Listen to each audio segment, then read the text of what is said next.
Please subscribe कीजिए हमारा YouTube channel सत्य ज्ञान सागर।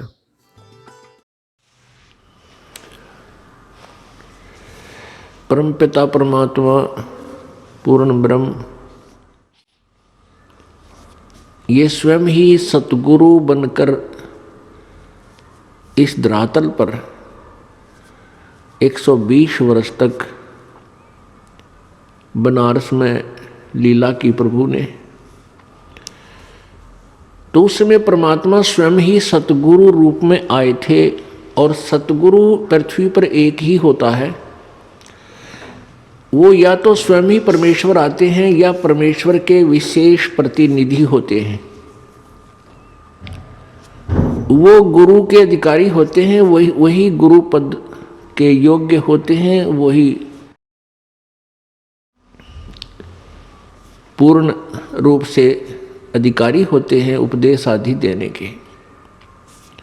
तो जब परमेश्वर स्वयं आए हुए थे तो उसके विषय में कहते हैं कि गुरु गोविंद, क्योंकि सतगुरु पृथ्वी पर एक ही होता है। सतगुरु इसलिए कहा जाता है कि अन्य नकली गुरु बहुत होते हैं जो काल प्रेरित होते हैं।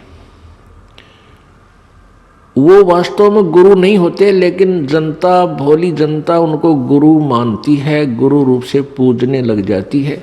इसलिए सतगुरु कहना पड़ा। सत्य गुरु परमेश्वर ने अपनी महिमा में सतगुरु शब्द और जोड़ना पड़ा, क्योंकि झूठे गुरु बहुत घने होते हैं काल के भेजे हुए।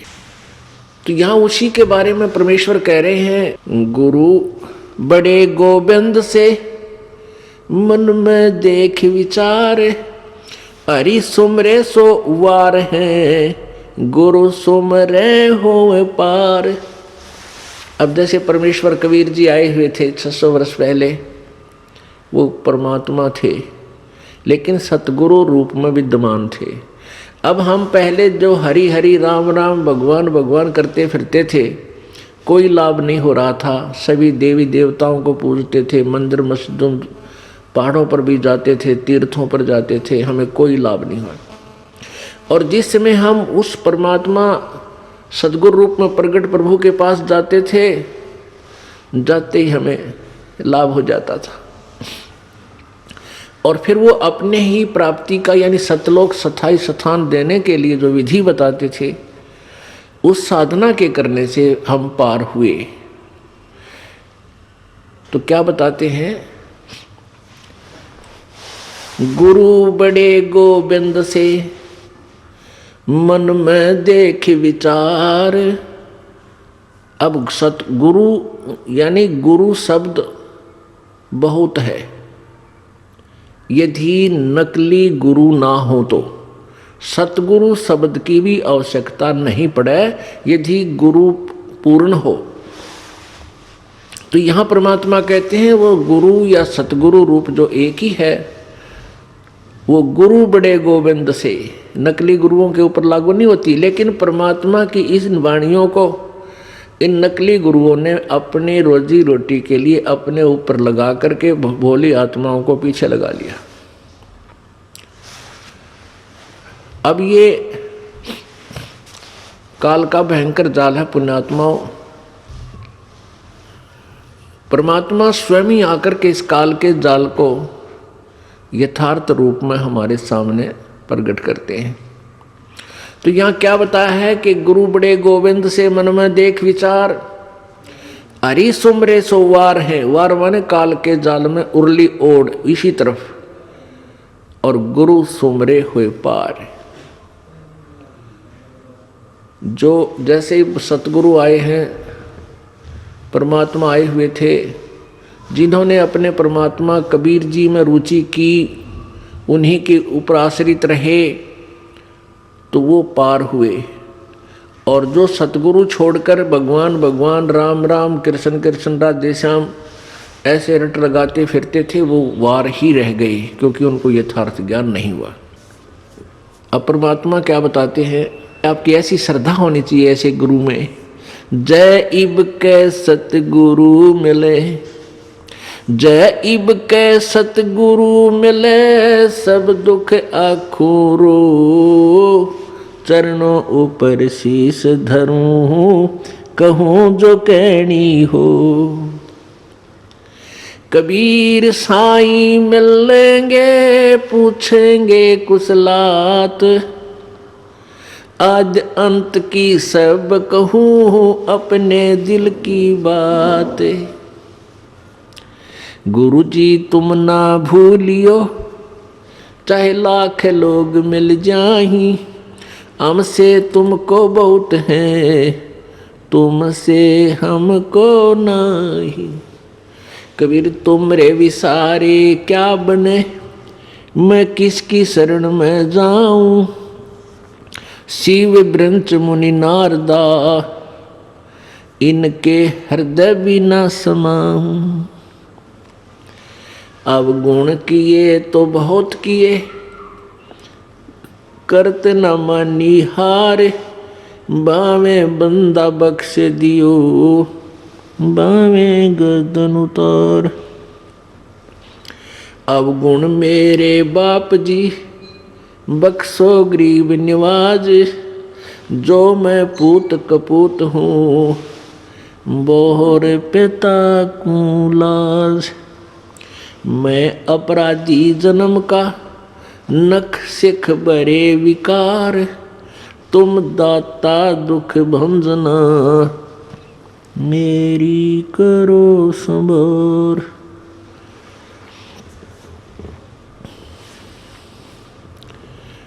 परमपिता परमात्मा पूर्ण ब्रह्म सारी सृष्टि के रचनहार कबीर देव, कबीर प्रभु, कबीर साहब, ये वही प्रभु हैं जो बनारस में जुलाहे रूप में 120 वर्ष रह करके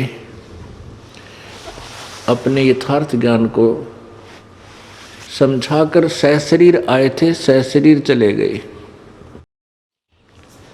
तो उस परमेश्वर ने हमें समझाया है, क्या बताया है कि जिस समय तुम्हें सतगुरु प्राप्त हो जावे, पूर्ण संत मिल जावे, तो उस समय आपका कैसा भाव हो। भाई गुरु मानुष कर जानते, गुरु मानुष कर जानते, ते नर कहिए अंधे, ओए दुखी संसार में आग काल के फंद। अपने आत्मा जब परमात्मा आए थे वो तो भगवान थे ही, वो तो स्वयं परमेश्वर थे कबीर जी। अब वो परमेश्वर ना आकर के इस दास को भेज दिया अपना रिप्रेजेंटेटिव बना के, ना जाने इस दास में मालिक ने क्या देखा। यदि हम अपने अवगुणों को देखते हैं तो हमें, हमारे अंदर ऐसी कोई योग्यता नहीं थी कि ऐसे निर्मल भगवान की और ऐसे निर्मल ज्ञान की हम चर्चा कर सकें और जनता को बता सकें। लेकिन परमात्मा समर्थ है, वो जो चाहे सो कर सकते हैं। वो मिट्टी से सोना बना सकते हैं और एक अयोग्य व्यक्ति को वो योग्य भी बना सकते हैं अपना काम लेने के लिए। तो उस परमात्मा ने अपने इस दास को भेजा।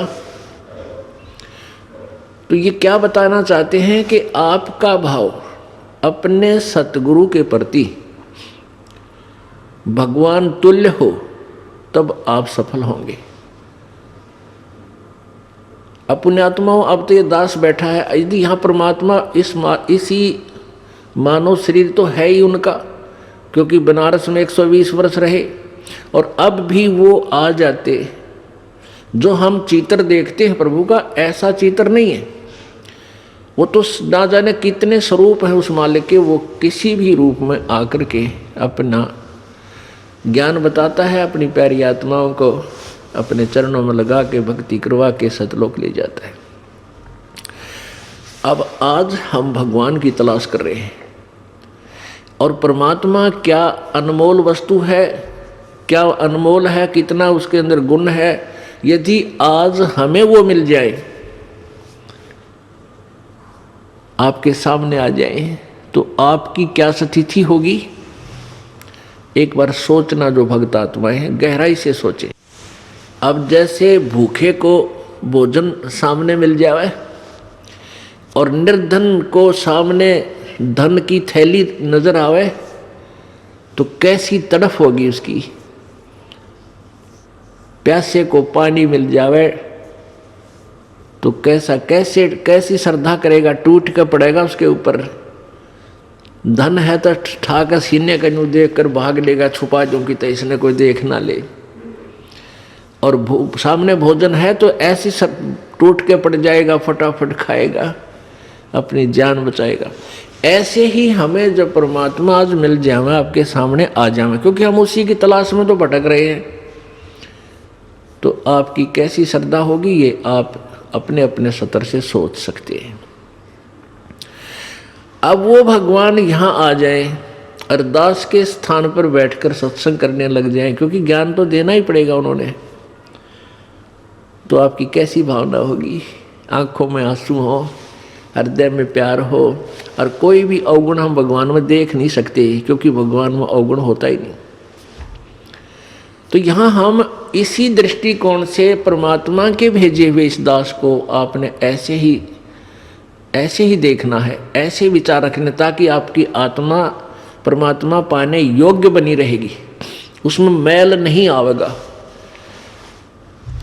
अब जैसे हमने परमात्मा पाना है तो गुरु जी को भगवान स्वीकार करना होगा, परमात्मा को एज ए गॉड ट्रीट करना पड़ेगा, तब ही हम निर्मल होंगे, हमारे अंदर आधीनी श्रद्धा बनी रहेगी।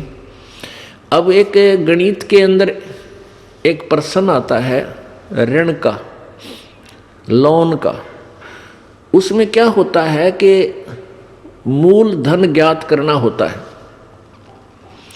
और वो मूल धन लाखों और करोड़ों की संख्या का होता है।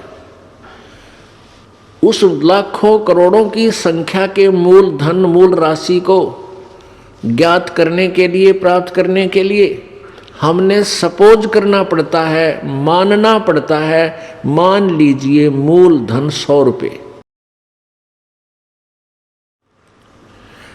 उस 100 रुपये मूल धन को मानकर हम उस ओरिजिनल वास्तविक उस करोड़ों और लाखों वाले मूलधन को प्राप्त कर सकते, अन्यथा हम उसका कोई और हल कर ही नहीं सकते, उसको प्राप्ति कर ही नहीं सकते। इसी प्रकार वो परमात्मा तो अथाह है, बहुमूल्य है, उसकी कोई कीमत को नहीं, वो तो मालिक है, समर्थ है। उस समर्थ भगवान को पाने के लिए हमने गुरुजी को मानना पड़ेगा। ये भगवान मान लो, गुरुजी भगवान परमात्मा।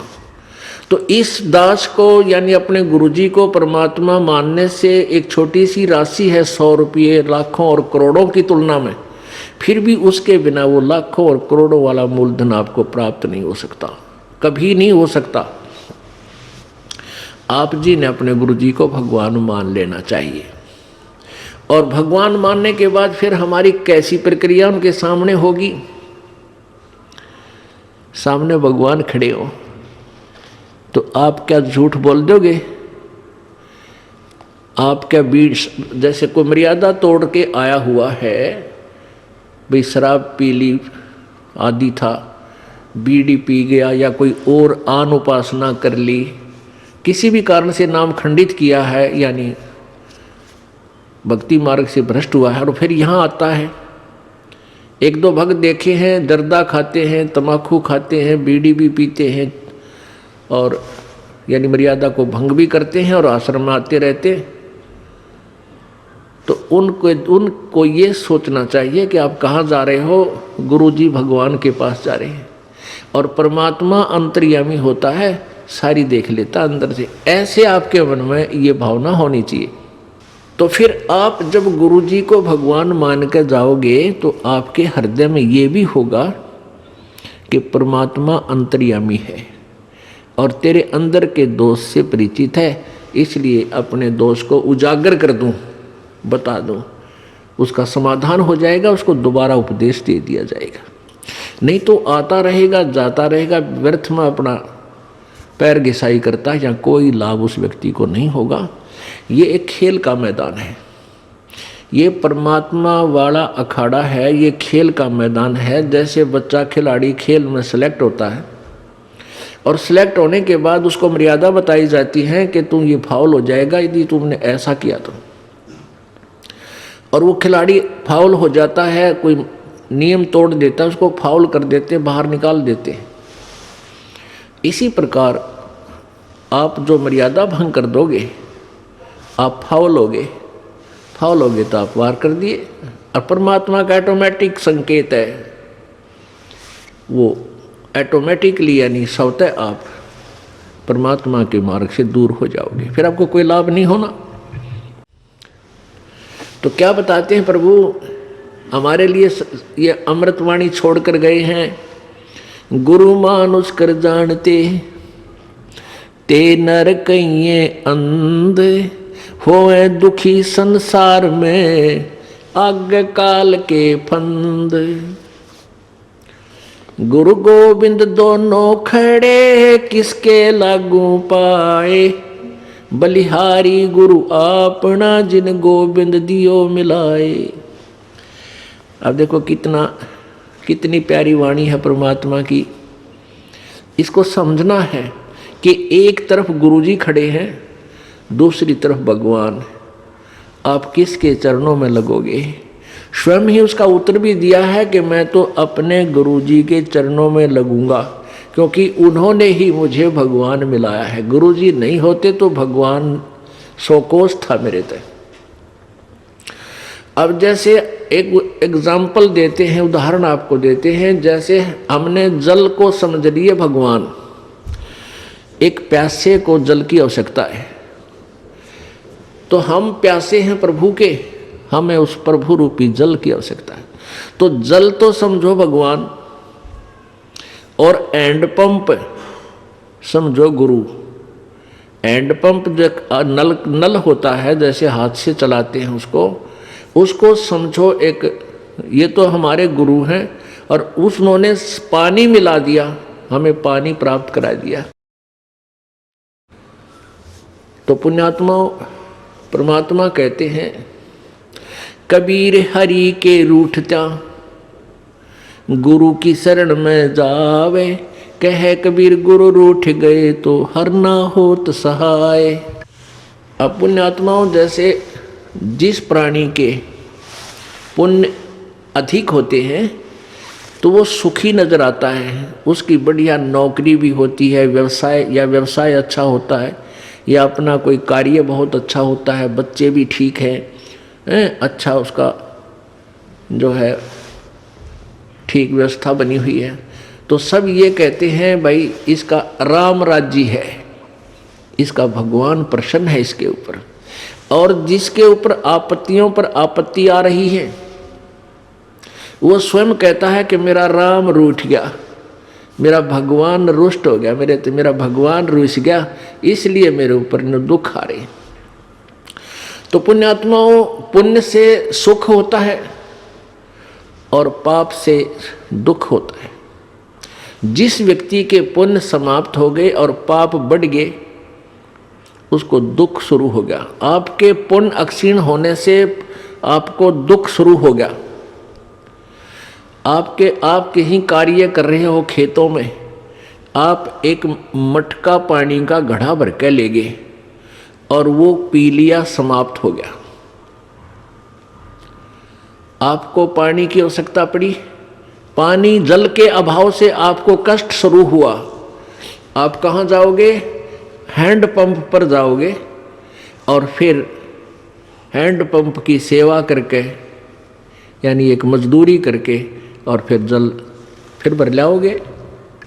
आप फिर उस जल के अभाव से दुखी थे, जल प्राप्त हो गया, फिर सुखी हुए।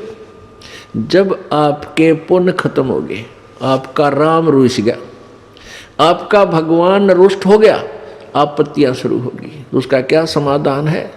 कबीर हरि के रूठता गुरु की शरण में जावे, कहे कबीर गुरु रूठ गए तो हर ना करे सहाय।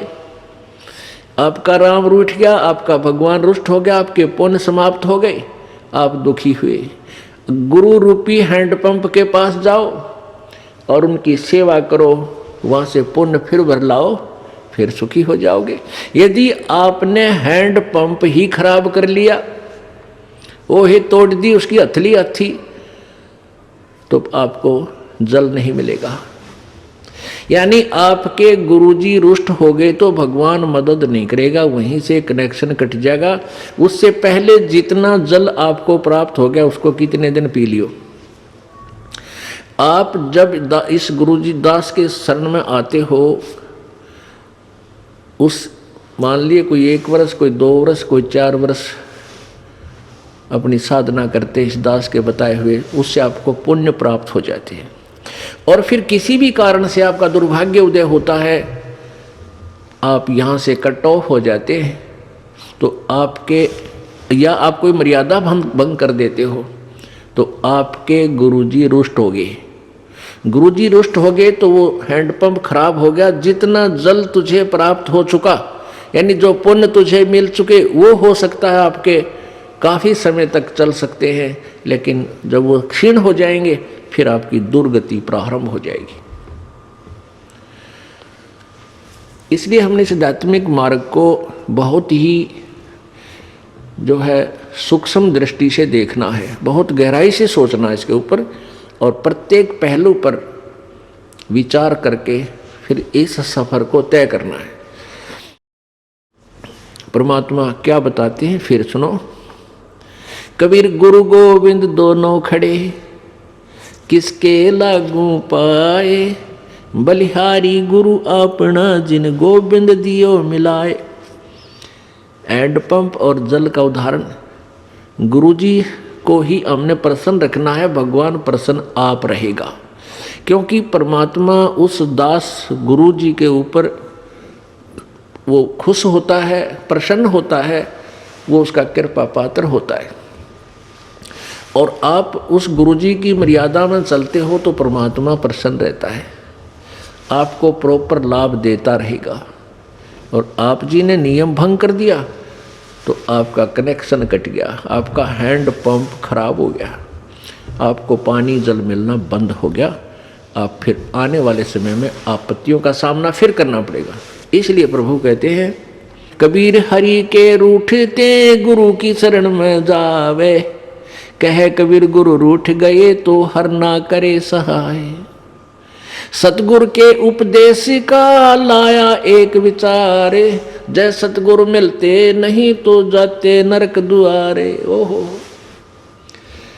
परमात्मा कहते हैं सतगुरु का, सतगुरु यानी पूरे गुरु से लिए उपदेश लेने के बाद अब हमने विचार आया, इस पर गहराई से सोचा कि जय सतगुरु मिलते नहीं, जाते नरक द्वार, और नरक द्वार में दूत सब फिर करते खेचा ताण, उनसे कभू न छूटता और फिरता चारों खान। कबीर चार खानी में भ्रमता, कभू न लगता पारे, सो फेरा सब मेट गया मेरे, सदगुरु के उपकारे। ओहो पुण्यात्माओं, गहराई से सोचो, तुम तो अभी बालक हो, बालक को चिंता नहीं होती। आप मरीज हो, डॉक्टर को पता होता है कि इसको क्या भयंकर बीमारी है, और इस औषधि से ये सब रोग कट के इसकी जान बच जाएगी। तो परमात्मा कहते हैं तुम्हारे साथ क्या दुर्गति होती यदि सतगुरु नहीं मिलते, सच्चे गुरु नहीं मिलते। सतगुरु के उपदेश का लाया एक विचार, ओहो जय सतगुरु मिलते नहीं हम जाते नरक द्वार। नरक द्वार में दूत सब करते खेचा ताण। जैसे यहाँ से प्राणी जब शरीर छोड़ जाता है, जब तक सतगुरु नहीं मिलते तो ये मनुष्य शरीरधारी प्राणी निरे पाप कमावे, पुण्य तो कर ही नहीं सकता, हो ही नहीं सकता, क्योंकि जो साधना करता है वो शास्त्र विरुद्ध, वो दोष है। गीता जी अध्याय नंबर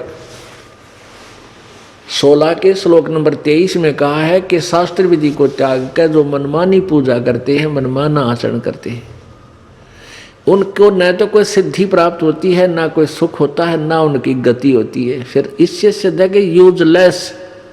और परमात्मा क्या कहते हैं कबीर भगवान, अपनी अमृत वाणी में का उस सच्चिदानंद घन की वाणी में परमात्मा कहते हैं 100 वर्ष सतगुरु की पूजा एक दिन आन उपासी, वो अपराधी आत्मा भाई पड़े काल की फांसी। ओए होए 100 वर्ष तक तो गुरु जी दो सतगुरु के द्वारा दिए गए उपदेश के आधार से साधना कर लीजिए, और एक दिन आन उपासी यानी आन उपासना मीन शास्त्र विधि को त्याग कर मनमाना आचरण, और वो अपराधी आत्मा होए होए यानी शास्त्र विधि सदगुरु के पूर्ण संत से उपदेश लेकर के जो साधना कर रहे हैं वो तो शास्त्र अनुसार कर रहे हैं, और इसके विपरीत जो साधनाएं करते हैं तो वो अपराधी बताए भगवान ने। आन उपासना शास्त्र विधि त्याग का मनमानी पूजाएं आन उपासना होती है। 100 वर्ष सतगुरु की पूजा एक दिन आन उपासी, वो अपराधी आत्मा फिर पड़े काल की फांसी। ओए होए तो इसलिए प्रभु कहते हैं कि जब तुम सदगुरु के अतिरिक्त कोई भी साधना करते हो वो तो अपराध है, वो तो पुण्य है ही नहीं। इसलिए आप पुण्य तो कमा नहीं रहे, बन नहीं रहे, आपके पाप बन रहे हैं। तो पाप के आधार से नरक जाते, नरक में ऐसे ठोकते हैं जैसे डंगरों को लठ मार मार कर और फाटक में बंद करते हैं, वो वापस भागते हैं और लठ मार कर उसको जबरदस्ती उसके अंदर ठोक देते हैं। ऐसे ही आपको नरक में जब डाला जाएगा वापस भागने की चेष्टा करते हैं, और यम के दूत उनके से मोगरे मारते हैं पीछे ते कितना लागो, शर्म में लागो, आँख फूटो, कड़म में लागो, और जबरदस्ती उसके नरक में ठोक देते हैं। तो वो खेचा तान, वो बाजे, वो लठ मारे, आंग ठोके, तो कहते हैं नरक द्वार में दूत सब फिर करते खेचा तान, और उनसे कभू ना छूटता फिर फिरता चारों खान। चार खानी यानी 1,84,00,000 योनियों के प्राणियों की योनियों में कष्ट उठाना। चार खानी में भरमता और कभू न लगता पारे, सो फेरा सब मिट गया मेरे सतगुरु के उपकारे। ओए होए कहते वो सारा बाईपास काट दिया परमात्मा सतगुरु ने, सारा बाईपास निकाल दिया। ना नरक में जाना, ना 84,00,000 योनियां भोगना, ना यम के दूत सतावें। तो कितना सुख दिया प्रभु ने, गुरुदेव ने, यानी सतगुरु के उपदेश से जो उन्होंने मार्गदर्शन हमें दिया, नाम दिया, उससे हमें कितना लाभ हुआ। सब फेरा मिट गया वो सतगुरु के उपदेश। अब परमात्मा कहते हैं 7 समुद्र की मसी करूं, लेखनी करूं बन राय, धरती का कागज करूं, गुरु गुण लिखो न जाए। ओए होए लिख के दिखाओ गुरु जी का गुण। अब इस उपकार का गुण लिख कर दिखाओ। कहते 7 समुद्र की इंक बना लूं, स्याही, और सभी वन जितने भी वृक्ष पेड़ पौधे इनकी काट काट के छोटी छोटी कलम बना लूं। एक पेड़ में 1,00,000 कलम बन जा, और समुद्र की इंक देखो कितनी, और धरती जितना कागज हो। कहते ये भी छोटा पड़ जाए, सब समाप्त हो जाए, घिस जाए कलम सारी, गुरु गुण लिखो न जाए। अब विचार करके देखो 84,00,000 प्रकार की योनियों में हमें धक्के खाने थे। कुत्ते की योनि, कुत्ते के जीवन पर विचार करो पुण्यात्माओं। आज हमें डर नहीं लगता क्योंकि हम बालक हैं, हमें ज्ञान नहीं है, हम नहीं डरते, हमें भय नहीं लगता कि हम कुत्ते बनेंगे, गधे बनेंगे, सूअर बन जाएंगे, क्योंकि हमें ज्ञान नहीं है, और ज्ञान बिना डर नहीं होता। अब छोटा सा बालक होता है, अबोध बच्चा, बिजली के करंट वाले तार को भी पकड़ लेता है, उसमें स्पार्क हो रहा होता है, स्पार्किंग होती है, उसमें आपस में चिंगारियां सी उठती हैं, वो उसको एक अच्छी वस्तु मानकर उसको ग्रहण कर लेता है, क्योंकि उसको पता नहीं कि कितनी भयंकर वस्तु है, और वो मृत्यु को प्राप्त हो जाता है। ऐसे ही बच्चा सर्प, एक माई बता रही थी कि मेरे लड़के ने, मेरी बेटी के लड़के ने सर्प पकड़ लिया और सर्प ने उसको डस दिया। उसका सारा हाथ सूज गया उसमें। फिर डॉक्टर को दिखा कि इसको तो सर्प ने डस लिया। तो उससे पूछा कि भाई कैसा था? कहता लंबा लंबा, पूछ जैसा, भैंस की पूछ जैसा था। अब उसको पता नहीं था ये इतनी भयंकर वस्तु है, बालक था।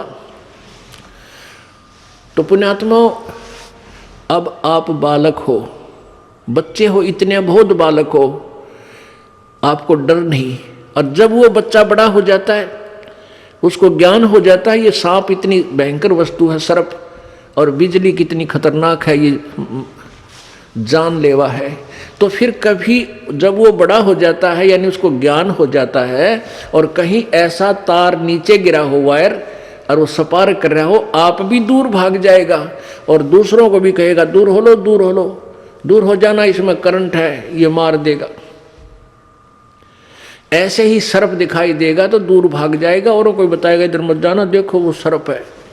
तो पुण्यात्माओं, जिस समय आप सियाणे हो जाओगे, ज्ञान में बड़े हो जाओगे, आपको ज्ञान हो जाएगा, फिर आपको नींद आना बंद हो जाएगा।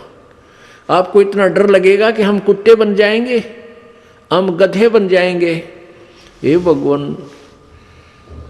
तो फिर आपका भक्ति में मन घना लगेगा।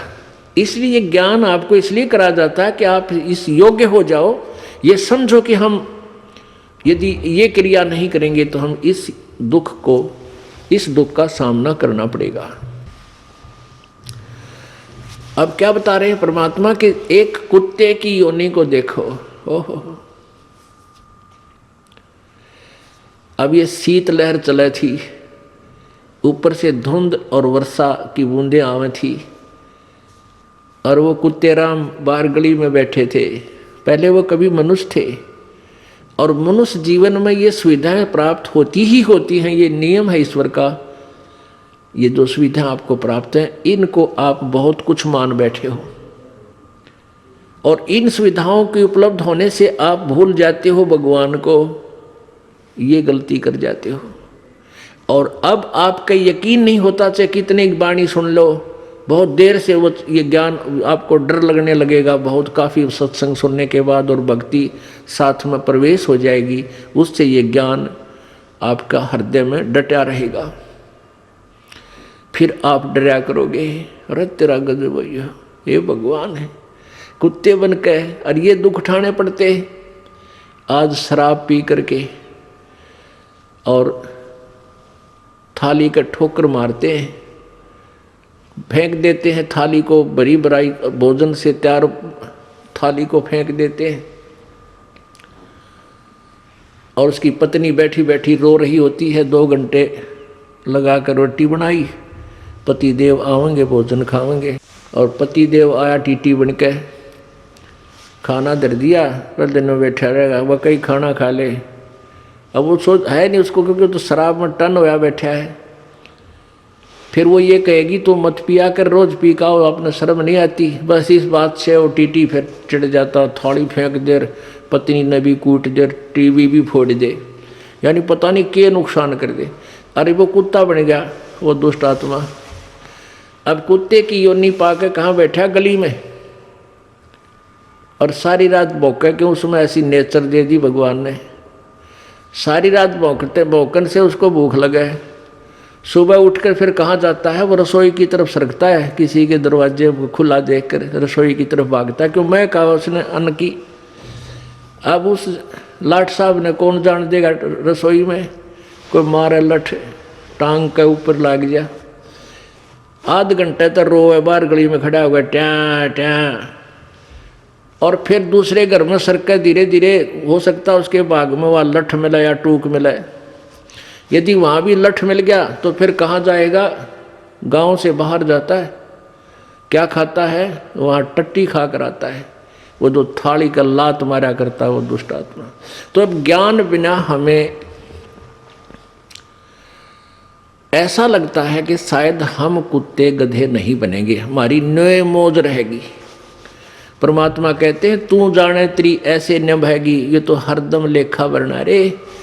छोटे बालक थे, कोई चिंता नहीं थी, कूदते फिरो थे हैं कोई, और फिर जवान हो गए, रोजी रोटी की चिंता बनी। अब जवानी में भी चलो आदमी अपना टाइम पास कर लेता, फिर बूढ़े हो गए, कदे जाड़ पड़वानी, कदे आँख बनवानी, 3-4 तो सपेर पार्ट साथ रखने पड़ेंगे, किता चश्मे, किता दांत है, किता हाथ में डोगा। तो कहते तू न सोचा था कि मैं सदा जवान रहूँगा या ऐसे ही मेरी बात बनी रहेगी। नहीं, ये तो एक सांस सांस का अकाउंट तेरा प्रतिदिन हो रहा है, और एक दिन ऐसा होगा आप शरीर छोड़कर जाओगे, अवश्य जाओगे, ये तो पता है। और फिर जिन्होंने पुण्य नहीं किए, सतगुरु का संग नहीं किया, वो फिर 84 लाख योनियों में धक्के खाएंगे। सुखदेव ने 84 भुगती बना पजावे खरवो, तेरी क्या बुनियाद पराणी तू पेंडा पंथ पकड़वो। होय होय। आन उपासना करने वाले एक सतगुरु को छोड़कर अन्य जो साधना किसी भी संत या किसी सतर की, वेदों तक के सतर का भी कोई गुरु आपको मिला है, तो भी आपकी ब्रान माटी दुर्गति समाप्त नहीं हुई।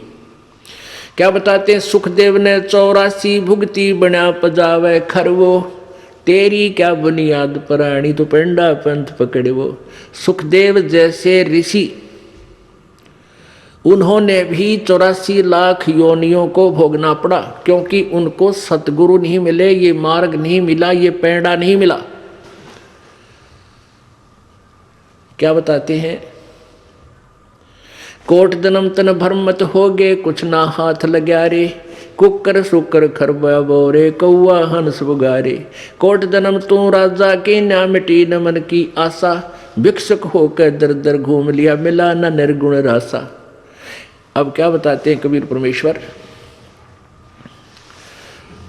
कि एक पूर्ण संत ना मिलने से, पूर्ण संत ना मिलने से आप अन्य साधना करके, जैसे वो वेदों अनुसार साधना, कोई अच्छा ऋषि संत मिल गया, वो भी गुरु बनाने पड़ते हैं। ओम नाम का जाप किया और अच्छे पुण्य किए, उसके आधार से कहाँ तक पहुँच जाते हो आप? ब्रह्मा विष्णु महेश तक की पदवी भी प्राप्त कर सकते हो, देवता की पदवी भी प्राप्त कर सकते हो।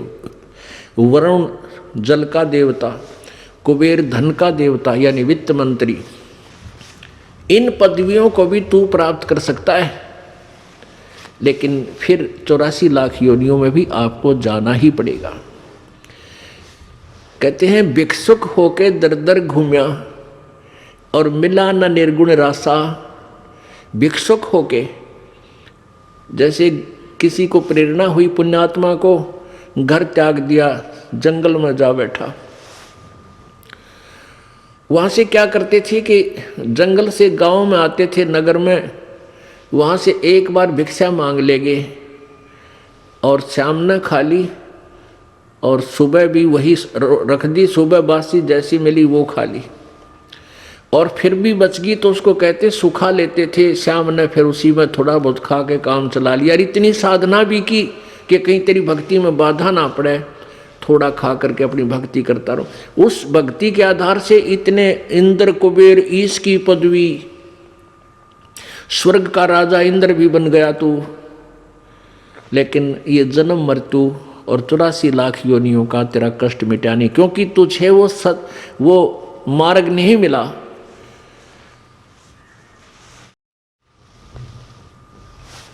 क्या बताते हैं? युगन युगन की वासना हुई इकट्ठी आन, निर्मल कैसे होएगा तेरा सतगुरु लगे न कान। इसलिए परमात्मा कहते हैं कि सुखदेव ने 84 भुगती, इतनी अच्छी साधना करने वाला व्यक्ति भी 84 लाख योनियों में गया।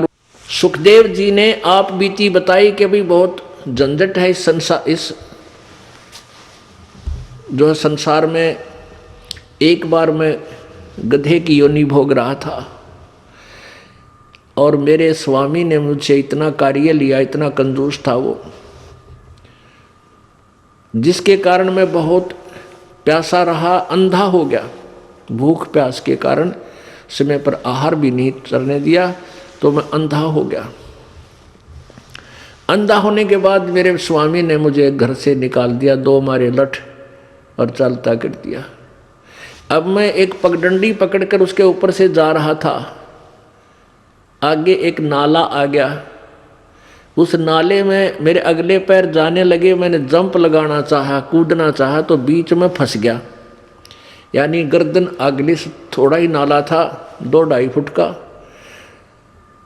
2-3 फुट का। अगली गर्दन आगे टिक गई, पीछे टिक गया। यानी उसके ऊपर पुली बन गई, मेरी पुल बन गया। अब वहाँ दूरी ज़्यादा थी शहर से, इक्का दुक्का व्यक्ति आता था, मुझे किसी ने नहीं निकाला। मेरे ऊपर पैर रखे कमर पर, पार हो जा, मेरा पुल बना लिया।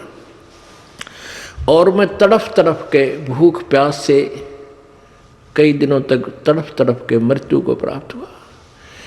अब कहता है मुझे वो याद आती है, वो दुख मेरा मुझे दृष्टिगोचर हो रहा है, मुझे याद रह गई इस दुख की। अब मैं भगवान घड़ा बजता हूँ, परमात्मा को बहुत याद करता हूँ। लेकिन वो परमात्मा को याद कौन से को कर रहे थे? वो उनको पता नहीं था कि कौन परमात्मा है जो 84 लाख योनियों को दुख को खत्म कर सकता है। अब परमात्मा परमेश्वर अपने ही महिमा आप ही बताते हैं। तुम कौन राम का जपते जापम और ताते मिटे ना ये तीनों तापम। तुम कौन से भगवान की भक्ति कर रहे हो जिसे तुम्हारे ये दुख नहीं मिट रहे। अब जैसे 3 ताप होते हैं, दैहिक, दैविक और आध्यात्मिक। अब जैसे दैहिक ताप जो है, अंधा हो जाना, गूंगा बहरा हो जाना, कोढ़ लग जाना और कोई बीमारी बन जाना, कोई रोग हो जाना, ये दैहिक रोग हैं। कोई सर्प ने डस देना, ये दैहिक जो दोष ताप हैं। एक दैविक ताप होते हैं, किसी देव का रुष्ट हो जाना, कोई भूत प्रेत जो है की पीड़ा से दुखी होना, ये दैविक ताप होते हैं। एक अध्यात्म होते हैं जो रॉन्ग साधना करने से, जैसे उससे आपको कष्ट होता है और आप किसी के ऊपर जंतर मंतर करके किसी को कष्ट करते हैं, या दूसरा आपके ऊपर जंतर मंतर करके आपको दुखी करता है। तो कहते हैं ये तीनों ताप भी पूर्ण परमात्मा से ही, जैसे कोई किसी को श्राप दे देता है, तो ये तीनों ताप तुम्हारे कभी समाप्त नहीं हो सकते, क्योंकि तुम उस पूर्ण परमात्मा की साधना नहीं कर रहे। अब प्रसंग चल रहा था कि 7 समुद्र की मसी करूं, लेखनी करूं बन राय, धरती का कागज करूं, गुरु गुण लिख्यो न जाए। अब एक कुत्ते की योनि में कितना कष्ट, और ऐसी कुत्ते ही की योनि के जीवन मनमाना आपको कई भोगने पड़ जा। फिर गधे की शरीर में आपको कितना कष्ट, और फिर बैल के शरीर में कितना कष्ट। नर से तू पशुआ की जय, गद्धा बैल बनाई, ये 56 भोग कहाँ मन बोरे है, कित कुरड़ी चुगने जाई। सिर पर सींग दिए मन बोरे, धूम से मच्छर उड़ावे, कांधे जुआ जोते कुआ, फिर जौ का भुस खावे। फिर पीछे तू खर की जगह, कुरड़ी चुगने जावे, टूटी कमर पजावे, चढ़े तेरा कागा मांस गिलावे। अब पुण्यात्माओं, ये बातें जो परमात्मा ने स्वयं आकर के हमें सुनाई हैं, कही है, ये कोई बालक नहीं थे वो कि वैसे ही कह सुन गए, नहीं। इनके ऊपर आपने बहुत गहराई से सोचना पड़ेगा। क्या बताते हैं कि आदमी जो सत भक्ति नहीं करता तो फिर क्या होगा, सतगुरु नहीं मिलते। नर से तू पशुआ की जय, गद्धा बैल दीजय बैल बनाई, और 4 पैर जंगल में डोले, तेरा तो ना पेट भराई। ओए होए, अब हम मनुष्य हैं, और जब भी भूख लगती है खाना खा लेते हैं। बाहर सफ़र में है, रोक भाई गाड़ी, चाय पीवांगे, चाय बनवा लो, समोसे लिया भाई, बर्फी लिया, लड्डू लिया, हैं खूब खाए, टन हो गए, चल पड़े। और फिर भूख लगती, प्यास लगती है, समय पर पानी जल बाहर कर लेते हैं, अच्छा फिल्टर पानी पीने लग गया आजकल तो। यानी खूब सुविधा आपको प्राप्त है क्योंकि आपके पुण्य है। इन पुण्यों को, वर्तमान में प्राप्त पुण्यों को, पूर्व जन्म के जो पुण्य है, इन कितना खराब कर, कितना सदुपयोग कर चाहे दुरुपयोग कर, ये तो सारे मिलेंगे तुझे। और यदि भविष्य की तैयारी नहीं की तो ये सुविधाएं तेरी छीन ली जाएंगी। भविष्य की तैयारी कैसे होगी, वो विधि बताई जाती है कि पूर्ण गुरु के बिना कोई भी भक्ति साधन आपका सफल नहीं हो सकता। कोई भी भक्ति सफल नहीं हो सकती। पूर्ण गुरु की तलाश करो, उनके मर्यादा में रहो, आपका जीवन गारंटीड सफल होगा। ये नियम है, मालूम का अवश्य होगा। और ऐसा ना करने से तो क्या कष्ट होगा। नर से तू पशुआ की जय, दीजय बैल बनाए, चार पहर जंगल में डोले, तेरा तो ना पेट भरे। इस दास का जन्म किसान परिवार में हुआ और खूब परिचित हम बहल के जीवन से। अब क्योंकि परमात्मा के रोशनी में दिखाई देने लगा कि वो कितना दुखी हुआ होता है ये प्राणी। अब बैल बन गया, भूख लगी है, मुंह का बोल के नहीं सुना सकता, प्यास लगी है, मुख से बोलकर नहीं बता सकता। एक समय हमारे एक बैल था, हम छोटे से थे।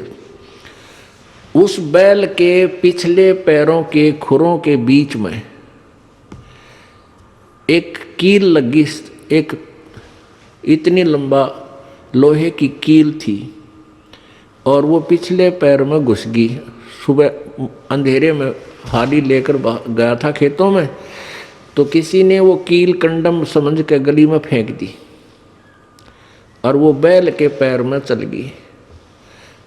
अब बैल डले पत्थर कंकर लग के वो अंदर घुस गई, कती ऊपर कुछ नहीं दिखे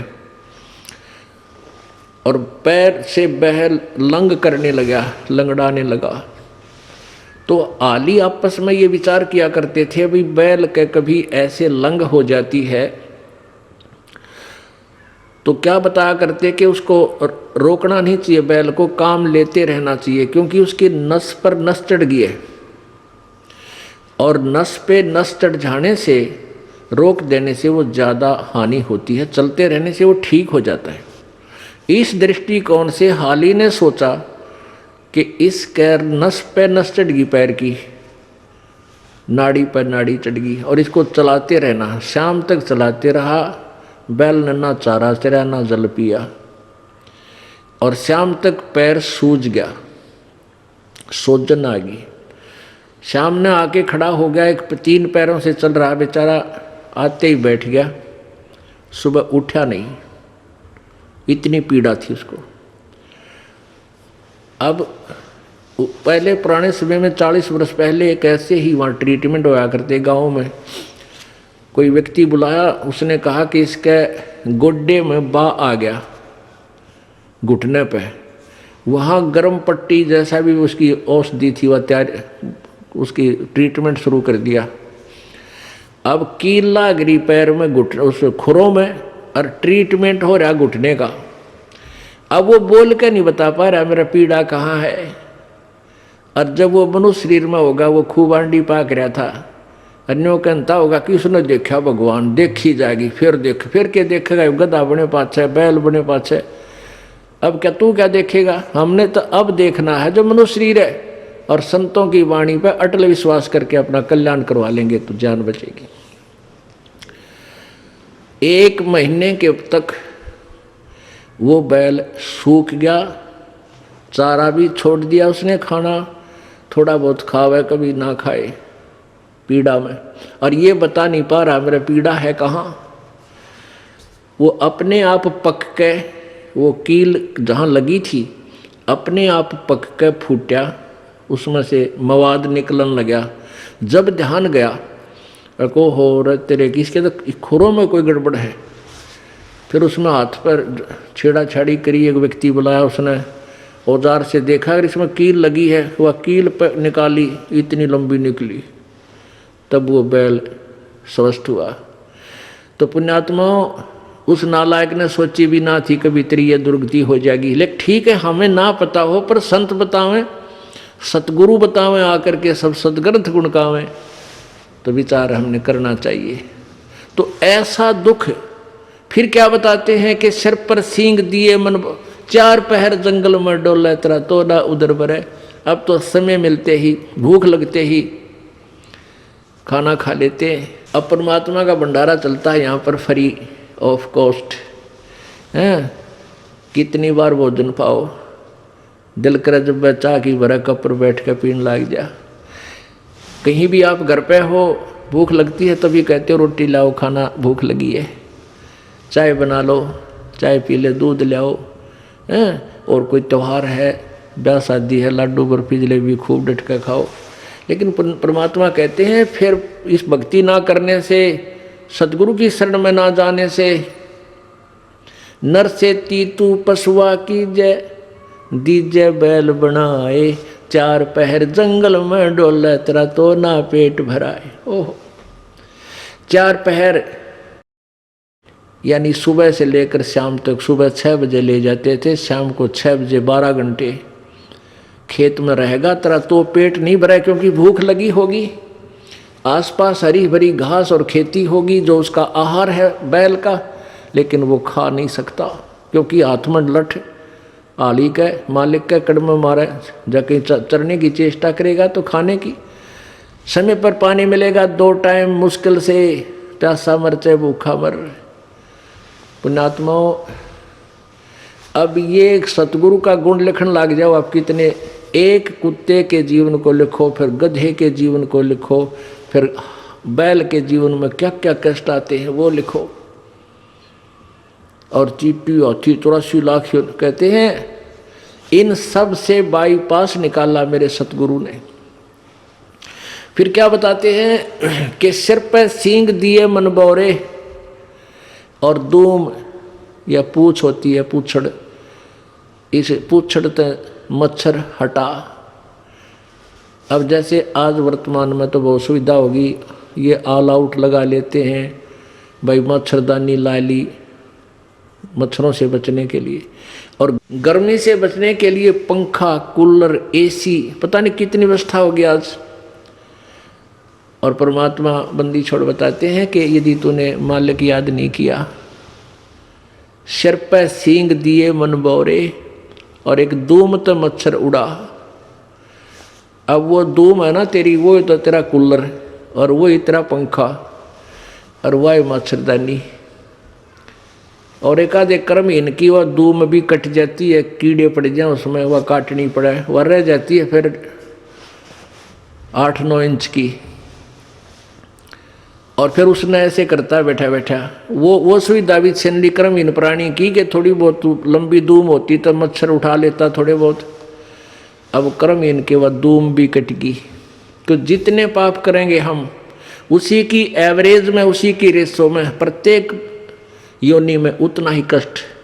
पहले तो गधा और ऊपर तो अंधा, तो कितने पाप किए होंगे उस प्राणी ने। फिर बैल और धूम कट गई, वो मच्छर भी ना हटा सकता, मक्खी भी ना उड़ा सकता, थोड़ी बहुत कुछ सहयोग था वो भी खत्म हुआ। तो पुण्यात्माओं, इनको घनी गहराई से सोचो और फिर भगवान और गुरु जी की तुलना करो कि हम कितना बाईपास चल रहे हैं। फिर क्या बताते हैं, कंध जुआ जोते कुआ, कौंधों का भुस खावे। ओहो,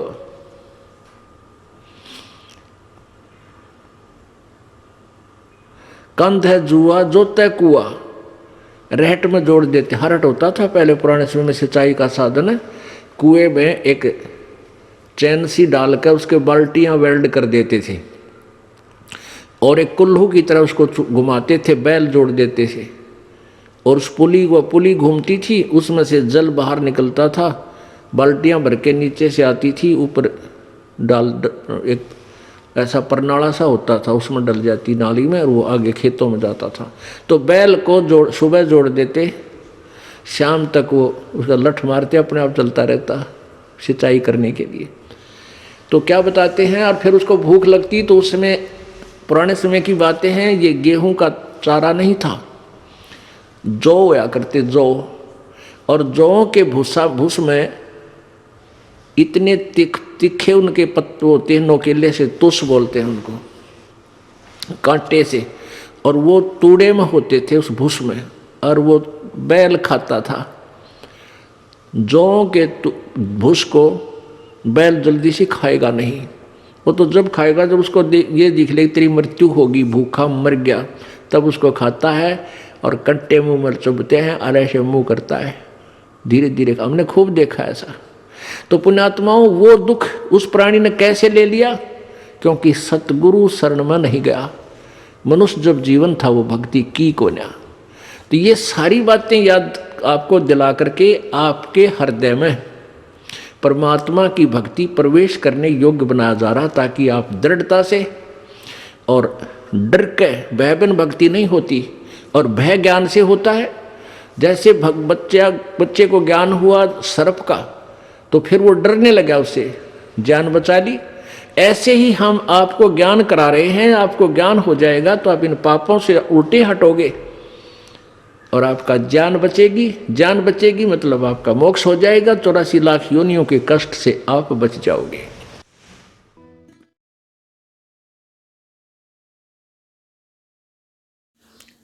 प्लीज़ सब्सक्राइब कीजिए हमारा यूट्यूब चैनल सत्य ज्ञान सागर।